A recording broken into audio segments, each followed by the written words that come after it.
Assalamualaikum warahmatullahi wabarakatuh. Teman-teman, kita lanjutkan belajar tentang tata negara, buku yang diajarkan di tahun 80-an di tingkat SMA atau PGA dan lain sebagainya. Kita sampai ke halaman 10, yaitu sifat-sifat pemerintahan. Jadi pemerintahan itu tidak sama sifatnya dari abad ke abad, tetapi selalu berubah menurut jalannya kemajuan pikiran manusia dalam sejarah. Jadi perubahan-perubahan dalam pikiran rakyatlah yang menentukan sifat pemerintahannya, sebagaimana kata ahli, yaitu Plato, itu mengatakan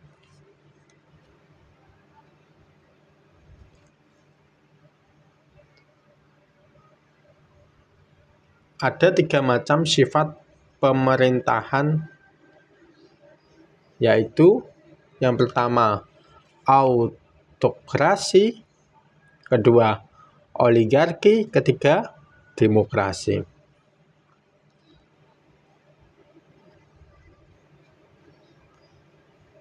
Pemerintahan yang bersifat autokrasi dalam bahasa Latin yaitu autos atau sendirian, dan kratos kekuatan atau pemerintahan, yaitu bila kekuasaan pemerintahan negara dipegang oleh satu orang saja. Misalnya negara yang dipegang oleh seorang raja dengan hak memerintah turun-temurun kepada anak cucunya. Pemerintahan yang bersifat oligarki, oligos atau sedikit, yaitu bila kekuasaan pemerintahan negara dipegang oleh beberapa orang, dan cara ini ada 2 macam. Yang pertama yaitu aristokrasi dan plutokrasi. Aristokrasi atau aristos atau kaum bangsawan, yaitu bila pemerintahan negara dipegang oleh beberapa orang kaum bangsawan, seperti Republik Romawi di zaman Julius Caesar dan kawan-kawannya. Yang kedua yaitu bentuk oligarki yang kedua, yaitu plutokrasi atau plutos atau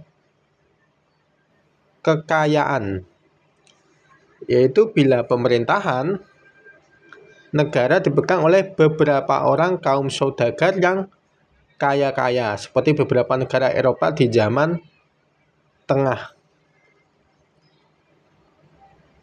Yang ketiga yaitu pemerintahan yang bersifat demokrasi atau demos, rakyat, yaitu bila pemerintahan negara dipegang oleh seluruh rakyat, artinya rakyatlah yang memerintah dengan perantara wakil-wakilnya dan kemauan rakyat yang dituruti. Semboyannya yaitu Vox Populi, Vox Dei, suara rakyat, suara Tuhan. Kita lanjutkan, yaitu pemerintahan yang bersifat demokrasi dianggap orang sebagai sifat pemerintahan yang paling baik dan menjadi sifat pemerintahan segala negara modern sekarang ini di dunia. Seperti negara Indonesia ini adalah juga menganut sistem pemerintahan demokrasi. Cara melaksanakan pemerintahan demokrasi ini ada 2 jenis, yaitu demokrasi langsung atau direct democracy. Yang kedua yaitu demokrasi perwakilan atau representatif demokratif. Demokrasi langsung yaitu bila segala rakyat berkumpul bersama-sama untuk membuat undang-undang negara yang perlu. Cara begini sekarang masih ada di beberapa daerah negara Swiss. Yang kedua yaitu demokrasi perwakilan atau representatif demokratif. Yaitu bila segala rakyat yang telah dewasa memilih wakil-wakilnya untuk duduk dalam Dewan Perwakilan Rakyat baik di pusat pemerintahan atau di daerah yang akan ikut menjalankan pemerintahan. Jadi jenis atau sifat-sifat pemerintahan itu ada 3 yaitu autokrasi, oligarki, dan demokrasi. Kita lanjut lagi sampai mana ini?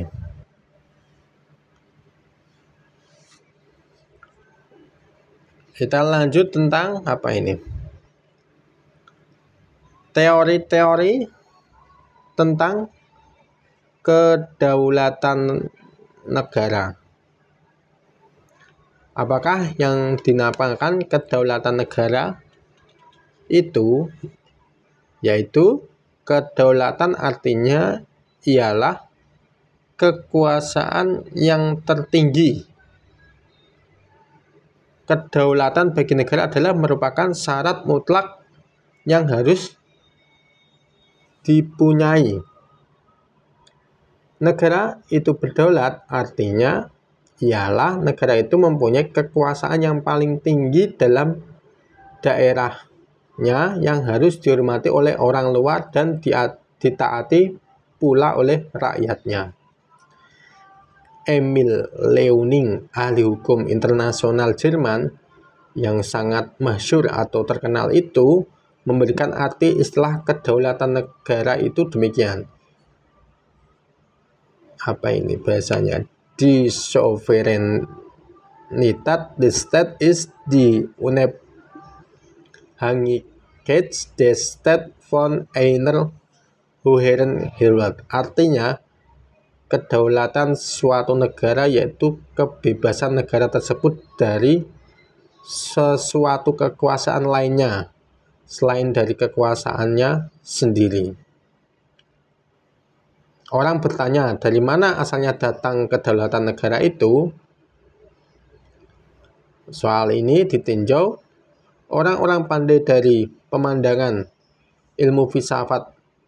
Maka adalah beberapa teori tentang asalnya sumber kedaulatan negara itu adalah yang pertama yaitu kedaulatan itu datangnya dari Tuhan dan dinamakan kedaulatan Tuhan. Yang kedua, kedaulatan itu datangnya dari negara itu sendiri dan dinamakan kedaulatan negara. Yang ketiga, kedaulatan itu datangnya dari persetujuan rakyat antara satu dengan yang lain dan dinamakan kedaulatan rakyat.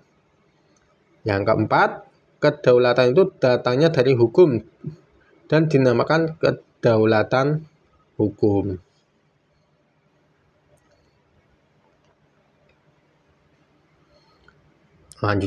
Kita lanjutkan. Ini apa ini?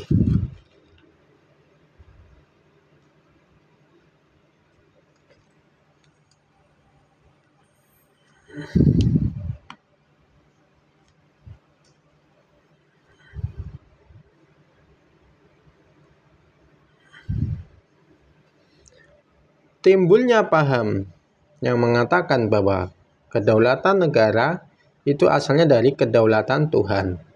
Sebab orang-orang yang beragama percaya bahwa Tuhanlah Maha Pencipta langit dan bumi dan segala isinya, dan Tuhan itulah yang mempunyai kekuasaan yang tertinggi di seluruh alam ini. Segala kekuasaan yang ada di langit dan di bumi adalah berasal dari Tuhan, dan di bumi pun tidak ada kekuasaan. Biarpun bagaimana juga corak bentuknya yang tidak berasal dari Tuhan. Karena itu kekuasaan yang berada dalam negara pun adalah berasal dari Tuhan sebagai karunia-Nya kepada pemerintahan. Maka kewajiban pemerintah suatu negara ialah meneruskan kedaulatan Tuhan itu kepada rakyat sesuai dengan perintah Tuhan dan kehendaknya, dan haruslah pula ditujukan untuk memuliakan Tuhan. Berdasarkan atas pikiran yang semacam inilah, maka raja-raja sebagai kepala negara pada zaman purbakala sampai ke abad tengah tetap dipandang rakyatnya sebagai wakil Tuhan atau bajang-bajang Allah di atas bumi. Ini.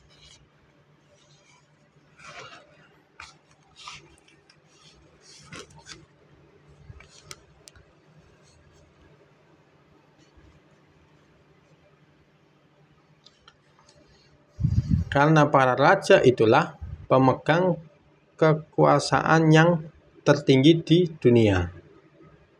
Pada upacara-upacara penobatan raja di Eropa, selalu paus di Roma datang meletakkan mahkota itu di atas kepala raja atas nama Tuhan. Dengan demikian, siapa yang tidak tunduk kepada raja, samalah dengan durhaka kepada Tuhan yang di langit. Faham yang mengatakan bahwa kedaulatan negara itu asalnya dari kedaulatan negara sendiri ialah sebab ahli-ahli filsafat tata negara seperti Machiavelli, Thomas Hobbes, dan Jelinek berpendapat bahwa negara itu ansik adalah berdaulat dan menjadi sumbernya segala kekuasaan pemerintahan.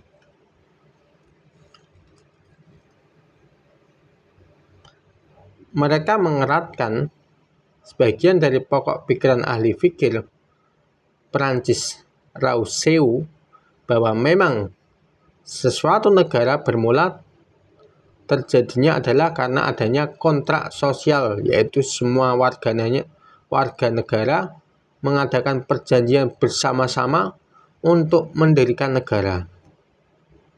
Kemudian masing-masing warga negara menyerahkan kedaulatan dirinya kepada negara yang baru lahir itu agar supaya negara tadi jadi berdaulat dan dapat bertindak untuk memperlindungi mereka semua. Jadinya, kedaulatan negara itu merupakan himpunan segala kedaulatan perseorangan dari semua warga negaranya. Sebagai kata Thomas Hobbes, dengan berdasar atas kontrak sosial, maka suatu diri pribadi dalam masyarakat sudah menyerahkan segala haknya kepada negara. Maka sekarang nyatalah bahwa hanya negara sendirilah lagi juga berdaulat. Sebab itu, negara dianggap mempunyai hak yang tidak terbatas terhadap hak hidup, kemerdekaan, dan hak milik rakyatnya. Seluruh rakyat, baik hidupnya, kemerdekaan diri, dan segala harta bendanya, hanyalah merupakan alat belaka untuk mencapai segala cita-cita dan kebesaran negara. Kita lanjut ya. Yang terakhir adalah kedaulatan rakyat. Faham yang mengatakan kedaulatan negara itu basalnya dari kedaulatan rakyat adalah buah pikiran dari ahli pikiran Rousseau yang berkeyakinan bahwa manusia itu sejak lahirnya adalah merdeka dan berdaulat sebagaimana Tuhan telah menjadikannya. Negara itu adalah ciptaan oleh manusia sebagai hasil persetujuannya belaka untuk dijadikan alat buat melindungi manusia yang menjadi warga negaranya. Karena itu, negara itu sendiri tidaklah berdaulat, hanya rakyatlah itulah yang berdaulat, dan di tangan mereka itulah terpegangnya kedaulatan negara. Maka kedaulatan rakyat inilah yang jadi sumber segala hukum dan sumber segala kekuasaan dalam negara. Sebab itu, segala aturan dan kekuasaan-kekuasaan yang dijalankan oleh negara tidaklah boleh bertentangan dengan kehendak rakyat. Oleh sebab kedaulatan yang ada di tangan rakyat itu asalnya juga dari pemberian Tuhan. Maka kedaulatan rakyat itu pun haruslah dijalankan selaras dengan kehendak-kehendak Tuhan pula. Dan paham yang mengatakan bahwa kedaulatan negara itu asalnya dari kedaulatan hukum ialah sebab hukum itulah yang dianggap sebagai sumber segala kekuasaan dalam negara, dan hukum itu jugalah yang harus diturut oleh seluruh rakyat dan pemerintahan. Siapa saja pun tidak boleh bertindak di luar batas hukum. Bahkan pemerintah sendiri pun dapat dituntut di depan hakim atas nama hukum bila memperkosa keadilan. Penganjur dari paham ini yang terkemuka diantaranya ialah ahli filsafat Inggris yang bernama John Locke.